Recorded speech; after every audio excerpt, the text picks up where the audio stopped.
but I want to hear some real-time experiences. So I will start with Mr. Falade, sir.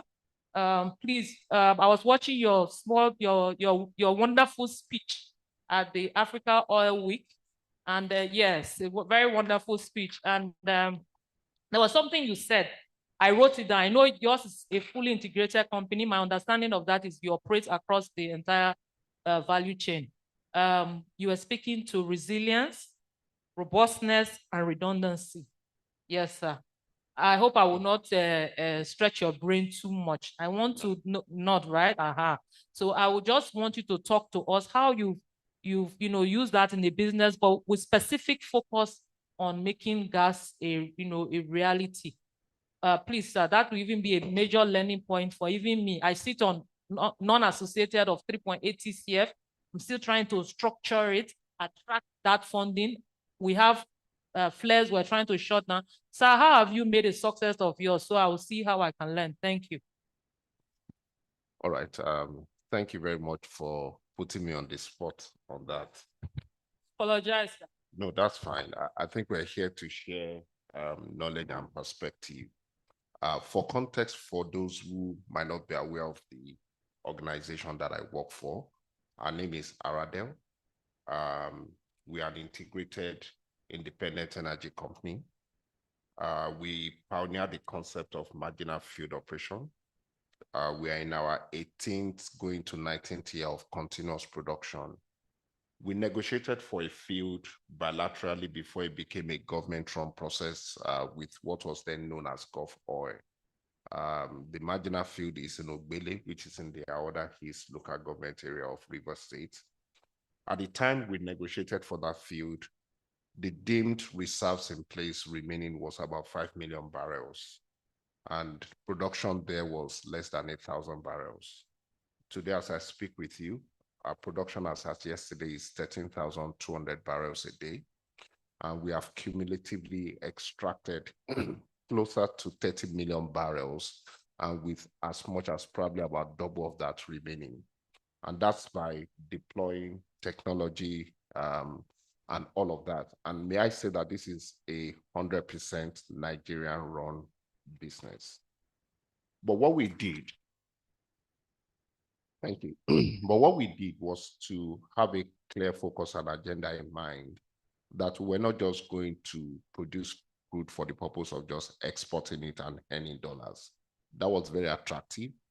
But the benefit to us as a nation lies to a large extent in how much of that you can domesticate. So we consciously decided that we're going to play across the value chain. And so what we did first was downstream of our flow station, we built a gas plant. Today we run 100 million scf per day capacity gas plant. Our peak production this year had been at 65 million scf. As I speak with you today, we have monetized over 105 BCF of gas from that small field. And what we then did was to make that gas available. The development was funded from the revenue we generated from the oil. I think it's important to always accentuate this. We were prudent to make sure we were recycling a lot of our earnings back into further development.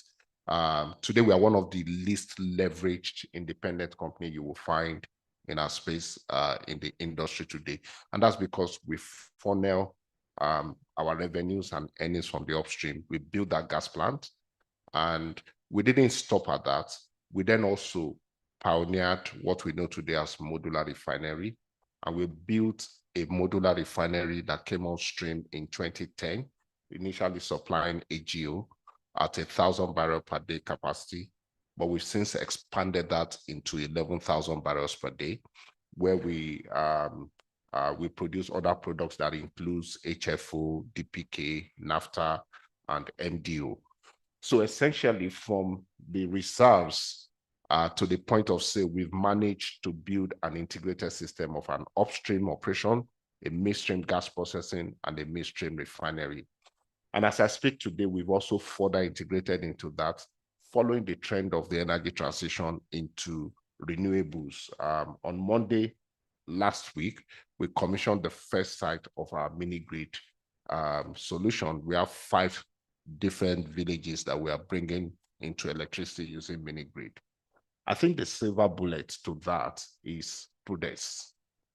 It's prudence where you do not think you have arrived and just go shopping because you've earned some money, but you continue to funnel that money to further development. What that does is that it gives you a cash flow that you can always leverage when you need injection of external capital. And that has helped us significantly. The second thing we've done is that we are not yet listed, but we are traded on the NIST. So we've had series of investors who have injected capital into our business, and we have included that as part of our development. Speaking to the comment that you quoted me on, the way we've set ourselves up to be a company that is built on robustness. And our robustness means that we don't have a single sector play. If you understand the terrain of the oil and gas industry, the variables are different from the upstream to the midstream to the downstream, but they offset each other in a very interesting way. That if you are properly set up to do that integrated play, you can use one to offset and compensate for the other. So we're robust across the value chain. There have been moments that the mainstay of our success or the mainstay of our existence had been the downstream when the upstream was struggling. The second thing we've done is that we've also created what we call, beyond the robustness, we call redundancies. So let me take, for example, in the upstream sector, our traditional path to the market is evacuating our production through the Trans-Niger pipeline to Bonny Terminal. But as the incidences of tapping and breaking into that line and that line not being reliable came up, we decided consciously to invest in an alternative path of getting to the same destination. So we invested into barging operation. So today, at any point in time, we have 2 channels through which we can evacuate to the point of sale.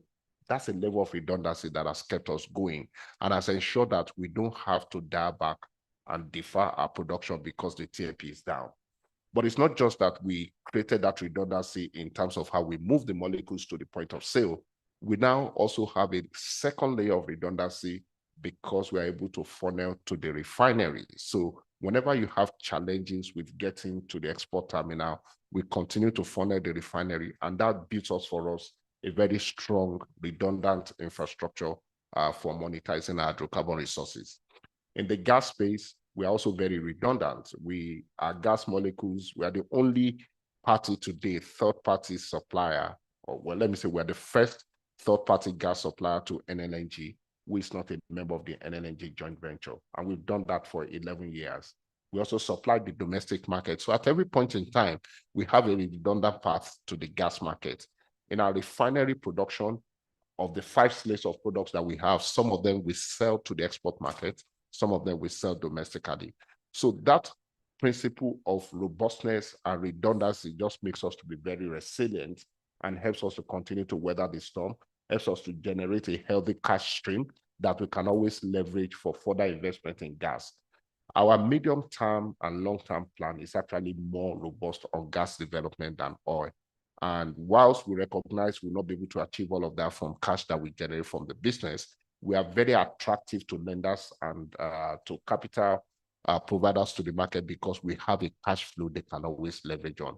And I think that's how we've operated, if I respond to that. Thank you. All right. Thank you very much, sir.